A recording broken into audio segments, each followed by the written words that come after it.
Welcome back to the deep dive. Today we are taking a monumental plunge, really. 23 years into the careers of two figures who are, and I don't think this is an exaggeration, the foundation of British Saturday night television. Ant McPartlin and Dick Donnelly. They are so much more than just TV presenters. Oh, absolutely. They're an institution and, frankly, a corporate behemoth. That's it. That's the word. And that's the precise framing we need today, I think. When we talk about influence in British culture, we are examining a genuine phenomenon. This is a duo that, as far back as 2004, was already ranked the 18th most influential people in the country. Wow, that far back. Yeah, and that ranking was based purely on their cultural reach. So our mission today is to analyze the strategic architecture of this professional partnership. How do they maintain this longevity, this influence, especially with some of the controversies they faced? All while hosting one of the most chaotic reality shows on the planet. Exactly. We're going to be focusing intently on I'm a Celebrity, Get Me Out of Here, looking at the explosive drama and the radical rule changes in the current 2025 series. And if we want to understand the strength of their brand, you have to start with the numbers. I mean, the numbers are just staggering. They really are. This isn't just about being famous. It's about, unparalleled commercial success, a real business strategy. As of late 2025, their combined net worth is sitting at around £124 million. 124 million. It's a massive fortune. And it's not just from being on TV. It's built on complex corporate deals, shrewd property investments, and their own production company. Which brings us to the ultimate metric of their public dominance, the one that until very recently seemed completely untouchable. The NTAs? The NTAs, they set the Guinness World Record for the most national television awards, won consecutively for Best Presenter, an astonishing 23 straight wins. 23. For 2 decades, they were just the undisputed kings of that audience vote. And you might remember, that streak finally ended in 2025. Gary Lineker took the award. But to maintain that level of audience loyalty for that long across 2 completely different generations of viewers, I mean, it's almost unheard of in entertainment. It really speaks to this unique, almost proprietary connection they've built with the British public. That's the ultimate asset, isn't it? And what we need to figure out is, how did they build it? And what business structures do they put in place to make sure they could keep that leverage? Okay, so let's unpack this right from the very beginning.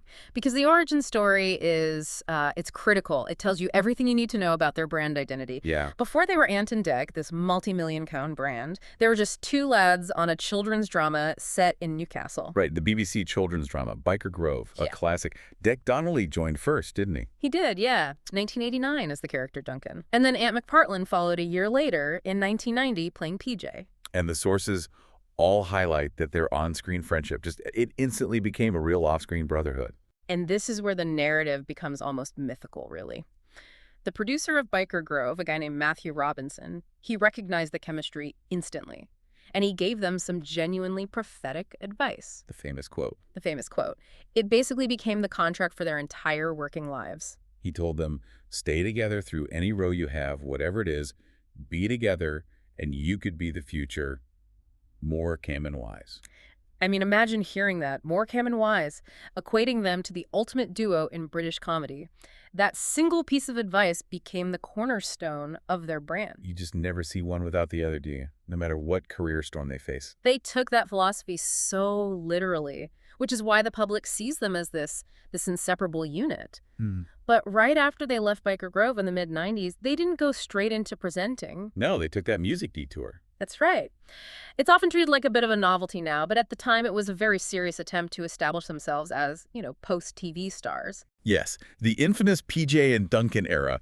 They just capitalized on their Biker Grove characters and launched pop careers. Their first single, Tonight I'm Free, was actually part of a storyline in the show itself. Oh yeah, performed by the fictional group Grove Matrix. That's the one. And they recorded 2 full albums under the PJ and Duncan name. And the signature hit, of course. Let's Get Ready to Rumble. You can't forget that one. You can't. The energetic choreography, the catchy hook. But it wasn't just some quick novelty hit, was it? Not at all. It was successful enough to get a Brit Award nomination. And to show how serious they were, the choreographers they hired, Mark Short, had worked with huge stars like Tina Turner and Peter Andre. Wow. They treated that music career with real ambition. They did eventually transition the branding, though, didn't they? Wisely moved to their real names, Ant and Dec, for their third album that has a single shout on it. Right, but what's so fascinating is how potent that music brand remained, even years later. It was the gift that just kept on giving. It really was. They had that short patriotic revival in 2002 when they released the official World Cup song, We're on the Ball. That got to #3. It did. But the massive career-redefining musical moment came a decade after that. Oh, I remember this so vividly.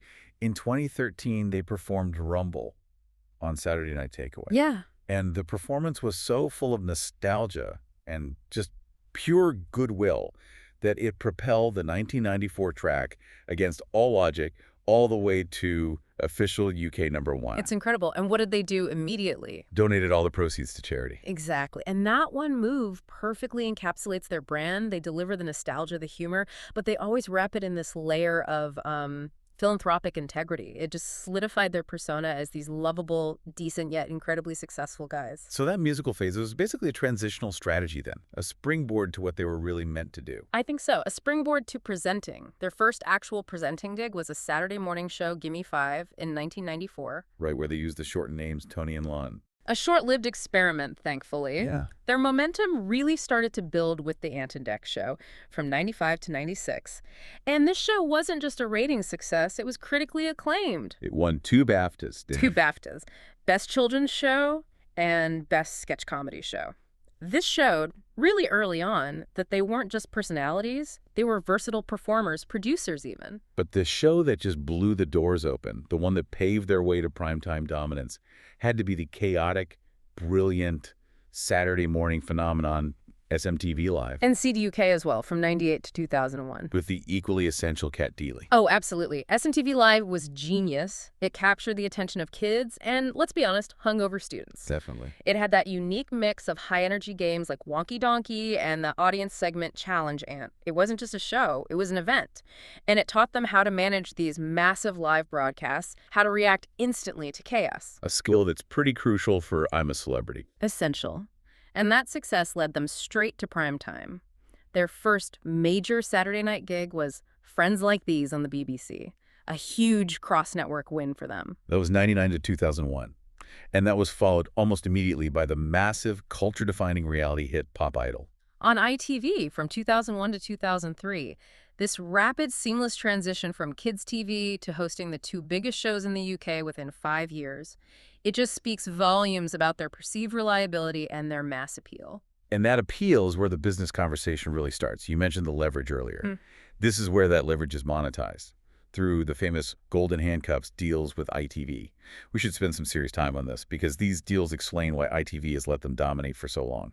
For anyone who doesn't know, the term golden handcuffs is a corporate strategy. Exactly. It's a high-level strategy used by big broadcasters like ITV to stop their top-tier, irreplaceable talent from moving to rivals. So the BBC, Temafor, or now critically the streaming services. Right. Netflix, Amazon. The handcuffs are these massive, multi-year, multi-show contracts that are so lucrative they create absolute financial dependency and stability. They signed their first major one, worth about £2 million for 2 years, back in 2002. Then by 2004, they secured another deal that kept them there until 2007. This wasn't just a show-by-show contract. It was ITV buying a major stake in their entire professional future. And the risk for ITV was clearly worth it. Oh, the risk assessment was simple. Ant and Dec are such reliable audience magnets that their value far, far exceeds the enormous contract sums. Like in 2007 when they signed that renewal reportedly worth between 30 and 40 million pounds. Because to secure them until 2009, the sums just kept escalating. Then you had the £30 million deal for just 3 years that they signed in 2016. You see the pattern. The consistent renewal of these highly lucrative deals just shows that ITV acknowledges they simply cannot afford to let Ant and Dec go. They are the face of the channel. They anchor everything. And on top of that, their success led to them forming their own production company, Mitre Television. And this is the strategic insight people often miss. By having their own production arm, they're not just paid talent. They are partners in creating and owning the content. Which gives them so much more control. Financial security. That, combined with their earnings from property and everything else, is the bedrock of their current £124 million net worth. It's a textbook example of turning raw celebrity power into enduring corporate structure and, capital gain. That financial and corporate structure is so critical. But let's shift focus now to the tangible results of that long-term investment. Right. Their record-breaking success in the eyes of the public, specifically the accolades. Well, we have to start with the NTAs. Their dominance is just a statistical freak of nature. Setting the Guinness World Record for 23 consecutive wins for Best Presenter is a demonstration of sustained audience affection that is just unmatched in modern television. It implies they kept the audience's attention through the rise of social media, the transition to digital, the introduction of countless new rival personalities. All of it. And as we touched on earlier, that streak finally, dramatically ended in 2025 with Gary Lineker's win. We have to analyze the implication of that, don't we? Yeah. Was this the audience signaling they were tired of it? Or was it a recognition that Ant and Demek had sort of stepped back from the weekly grind, especially with Saturday Night Takeaway ending? I think it's a bit of both, a confluence of factors. But strategically, the streak had almost become a burden for them. Right. It had reached a point where winning was expected and losing was a global news event. While they hold 23 presenter NTAs in total, plus another 15 just for I'm a Celebrity, the end of that consecutive run allows them to breathe. It normalizes their position. And maybe opens the door for other talent without the media screaming snub or crisis. Exactly. And beyond the popular vote, their cultural influence got its ultimate official stamp of approval in 2017. When they both got their OBEs, Officer of the Order of the British Empire, for services to broadcasting and entertainment. That is a huge distinction. Collecting those honors from Prince Charles, who is now King Charles III, it just cemented their status not just as entertainers, but as national cultural treasures. It transcends all the celebrity gossip, doesn't it? It recognizes them as figures who attract these cross-generational, cross-demographic audiences. Which is the critical asset for ITV's primetime schedule. And the primary engine for so much of this award success and public goodwill outside of the jungle was their flagship variety show, Ant and Dec's Saturday Night Takeaway. Which ran from 2002 all the way up to 2024. Takeaway was basically a vehicle for their brand purity, wasn't it? It was the ultimate showcase of their chemistry. All those enduring segments, Ant and Dec Undercover, where they pranked celebrities. Little Ant and Dec. Hilarious. And the grand, spectacular live performances in the end of the show. And their professional commitment to that show was legendary. We have to remind the listener about that famous injury anecdote from 2004, from the NVD's segment. The commitment was genuinely risky. I mean, D-Doc was learning to perform a stunt jumping through a ring of fire on a motorbike. I remember this. And he under-revved the bike, it toppled over. He ended up with a broken arm, a broken thumb, and a concussion. Wow. This wasn't a simulation. This was real physical risk. That type of dedication to the NVD's rivalry, that it's authentic, sometimes dangerous, and always done with good humor, is central to why the audience believes in them. That credibility is priceless. And they've wisely diversified, too. They have hosted Britain's Got Talent since 2007, anchoring another massive ITV hit. And more recently, they launched the game show Limitless Win in 2022. And while their UK success is foundational, they did try to crack the notoriously difficult US market. Ah, yes. You might remember the US version of the game show Wanna Bet in 2008. It was a spectacular failure, sadly, axed after just 6 episodes. It just proves an important point, doesn't it? Their highly specific, quick-witted Geordie charm, which works so well across the UK, it doesn't always translate immediately to the American palate. No. But they found success in other ventures. Lead roles in the 2006 film Alien Autopsy, and that famous cameo as themselves in Love Actually. And beyond the screen, their brand legacy is secured through non-TV ventures. They've got 2 autobiographies. Ooh. What a lovely pair in 2009, and then Once Upon a Time in 2020 to mark 30 years together. And there's a charming detail that just reminds you of their national treasure status. In 2014, they designed a black and white striped Paddington Bear statue for an NSPCC charity auction. It's lovely. And on a deeply personal level, we have to mention the 2019 DNA Journey documentary, All right. where they discovered they're actually distant cousins. After all the speculation, the revelation that they share biological connection, it just cemented the idea that their bond was truly predestined. Okay, now for the part of the deep dive that requires absolute impartiality. Their career, despite the staggering success and the corporate security, is not without major controversy. Hmm. particularly around the integrity of viewer interaction. We have to unpack the professional missteps. This is where we examine the duality, the immense trust they built versus the institutional failures they were inextricably linked to. The first significant public controversy was the 2005 British Comedy Awards. Yeah. An internal investigation was needed after producers overturned the public vote, favoring Anton Dezag's Saturday Night Takeaway over the Catherine Tate Show for the People's Choice Award. That immediately got the attention of Ofcom. But the truly serious crisis was the 2007 phone-in scandal. This was huge. A wide-ranging fraud involving multiple ITV shows, including 2 of theirs. Game Show Marathon and Saturday Night Takeaway, the scale of the fraud was immense, and the audit findings were damning. Absolutely. ITV had to commission an investigation by the global auditing firm Deloitte. And the findings revealed specific, shocking practices within the production teams. I mean, we're talking about fraud on a national scale that compromised the public's trust in the voting mechanism. Tell us specifically what Deloitte found, because this insight is critical for understanding the regulatory changes that happened in television after this. The findings were explicit. Production teams were actively selecting competition finalists before the telephone lines had even closed. So viewers who called after a certain time just had zero chance of winning. Zero.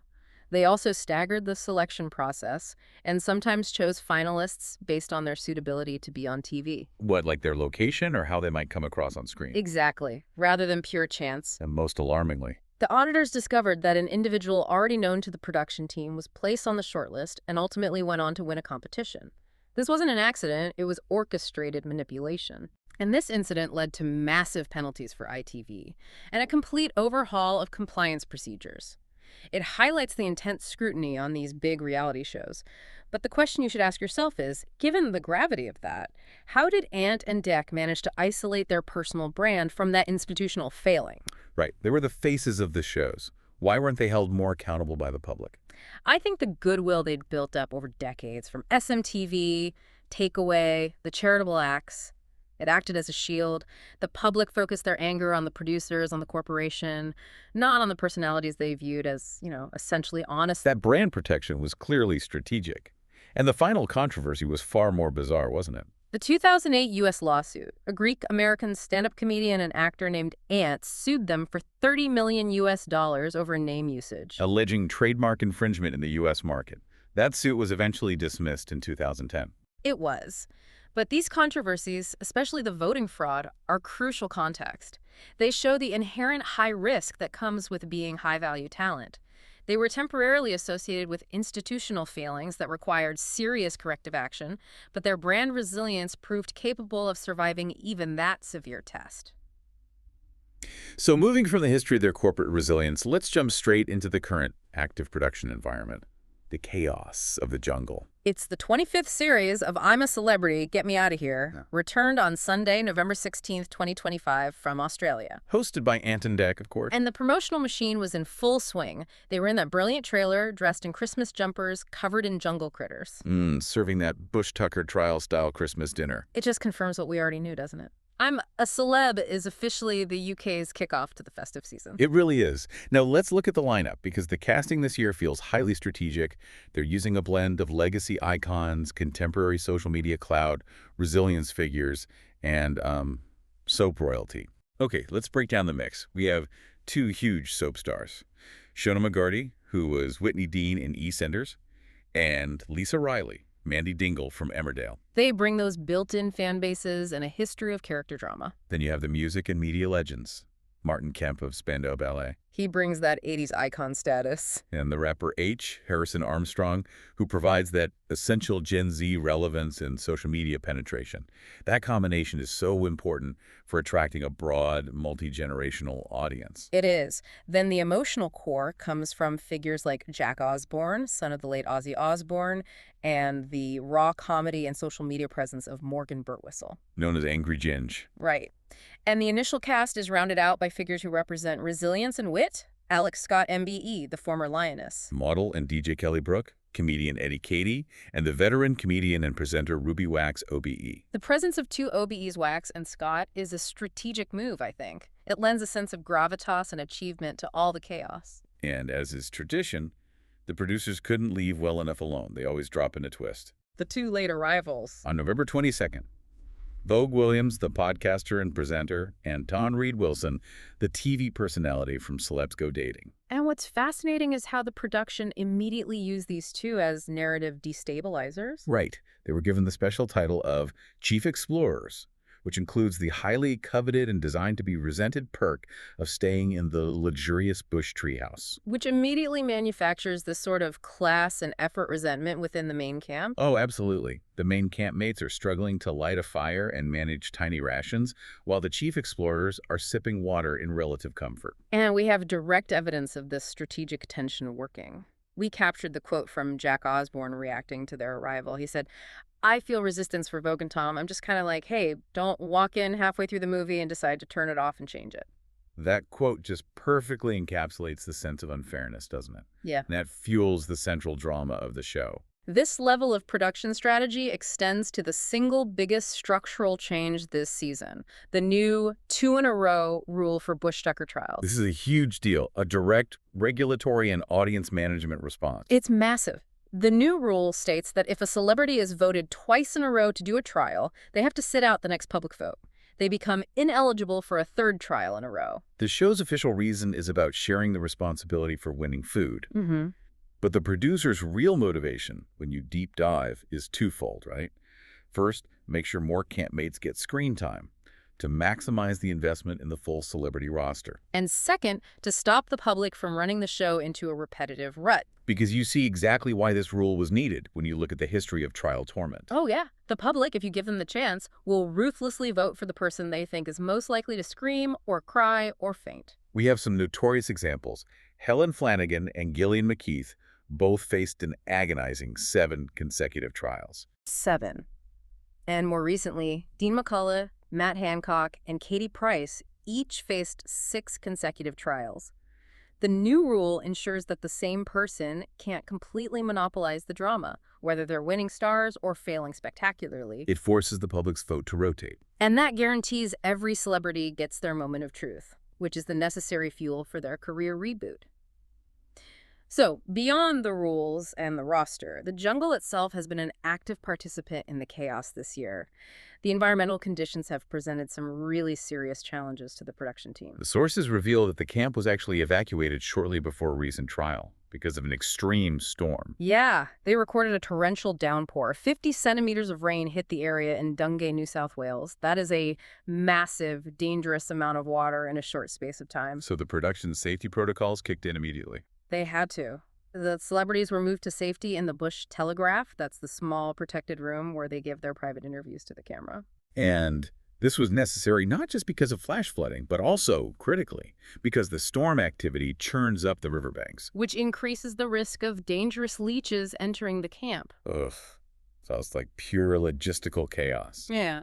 And even Antidicus weren't immune to the conditions, which, provided a moment of comedic relief for us watching. It did. We saw Aunt McPartlin have 2 amusing live blunders right at the start of an episode on a very wet night. That moment was gold. As he was walking to the presenting podium, he almost slipped over on the wet decking. Causing a laughing to quip. That was always going to happen, wasn't it? And then Ant struggled so dramatically with his umbrella, wrestling it in the wind before just hurling it away in frustration. All on live TV. That unscripted moment of relatable chaos went straight into the highlights reel. It just proves their ability to handle anything thrown at them. Speaking of rule breaking, let's talk about the contraband conflict, which directly impacted the food supply. Former lioness Alex Scott was caught with banned items, specifically common cooking salt. She was spotted seasoning the crocodile feed during a dinner segment, and Ant and Dec later confirmed it was contraband. And the resulting camp punishment was immediate and painful. They lost one of H's hard-earned stars. Which was particularly poignant because H had just bounced back from a previous failure to collect an impressive 11 stars in his latest trial. Only to see that effort partially negated by a campmate's transgression. And Scott wasn't the only smuggler. The second rule breaker revealed was Shona McGarty, who had snuck in air freshener for the dunny, the camp toilet. While air freshener might seem benign compared to salt, it still violates the rules. It does, and it connects back to the long, storied history of smuggling on the show. You might remember last year Dean McCullough trying to sneak in tea bags. And the legendary Gillian McKeith back in Townsend 10. She was found to have hidden salt, herbs and spices in her underwear. Just to flavor her bland rations, the temptation to break the austerity rules is always there. Let's dive into some of the trials that are really testing the campmates this year. H had a notable performance, collecting 11 stars. But the future trials sound creatively cruel. Sources are describing the upcoming Bug Time stories as one of the sickest trials ever, explicitly designed to eclipse last year's Fright Bus in terms of psychological discomfort. So what is it? It's a nighttime challenge. 4 celebrities have to lie side by side in a giant bed covered head to toe in critters. And they have to try and describe a famous book using only 4 words. The rest of the camp then has to guess the title via a baby monitor. The physical discomfort combined with the cognitive pressure. It's a powerful combination for entertainment. And we're also seeing the highly anticipated return of a fan-favorite segment that tests their composure on the spot. The live trial. Yes, the return of the live trial, titled Cocktails of Cruelty. It is a head-to-head drinking trial, where contestants choose 2 delicious jungle ingredients for their opponent to drink. So they not only have to swallow disgusting items, but do it under the immediate, high-pressure gaze of the live audience and Ant and Declan. This is the first live trial since the 2020 series, and the first live one in Australia since 2019. It's a major investment in production value. It is, but the phrase live trial will forever conjure up one infamous image for longtime viewers. Oh, of course. The 2010 live trial where Gillian McKeith dramatically fainted right next to Ant and Dec after the public voted for her yet again. She just collapsed, had to be replaced by former Olympic gold medalist Linford Christie. That incident sparked endless media debate. Was it genuine exhaustion or a savvy, if dramatic, way to avoid another public ordeal? We'll never know for sure. Finally, we must discuss the raw, human emotional beats happening inside the camp, because this is the fundamental core of the show's success, the vulnerability. We've seen some powerful, unexpected moments of grief and personal history this year. The standout moment came from Jack Osborne. He was comforted by Eddie Cata after revealing he was having a delicate day on November 23rd. And that day marked 4 months since the death of his legendary father, Ozzy Osbourne, who passed away on July 22nd. Sharing that raw grief on national television creates an immediate, deep connection with the viewing public. And Martin Kemp provided a powerful personal history lesson, opening up about his life-threatening health struggles from decades ago. He shared the harrowing details of his 1995 brain tumors, which required him to have his entire skull removed and replaced with titanium. Wow. He also reminisced about his early career, including an anecdote about auditioning to be the next James Bond.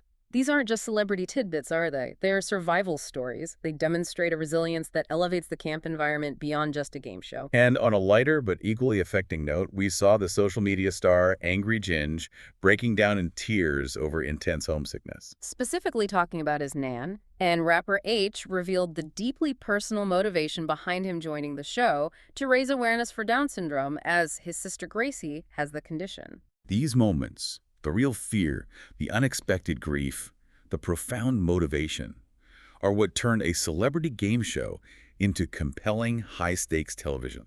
And crucially, they are the elements that drive the post-show financial engine. So we have certainly covered the entire journey, haven't we? From 2 teenagers, PJ and Duncan, on the set of Biker Grove getting that prophetic advice. To become the next more Cam and Wise. All the way to Ant and Dec, the multi-millionaire, record-breaking duo who anchored the explosive 25th series of I'm a Celebrity. What's fascinating here, and what we really want you to take away, is the powerful duality at play. You have the hyper-professional, meticulously managed golden handcuffs career of Ant and Dec, running parallel to this incredibly volatile, raw, and unscripted environment of the jungle. Despite the strategic chaos, the literal storms, the contraband salt, the new 2-in-a-row rule designed specifically to spread the misery, the show continues to work because it strips away the celebrity pretense. And it exposes the raw human element. Exactly. It strips away the marketing and gives the public the authenticity they crave. And that vulnerability has a massive, measurable economic incentive. That's it. We're talking about reality TV acting as a potent business engine, the ultimate career reboot mechanism. The financial payoff for emotional exposure is immense. Brand experts suggest that people like Shona McGarty could see a massive surge in their followers, which could lead to lucrative endorsement deals, modeling contracts, TV hosting roles. It drives consumer trends and pricing across the industry. Surviving the jungle is a massive capital investment in their future. It's turning emotional survival into serious gold. So, as you watch the final days of this series play out, don't just ask who will be crowned the king or queen of the jungle. The truly provocative question that builds on everything we've analyzed today is this. What specific multi-million-pound career move will that winner make next? Proving that enduring the rice and beans was just the profitable, necessary first step toward brand domination.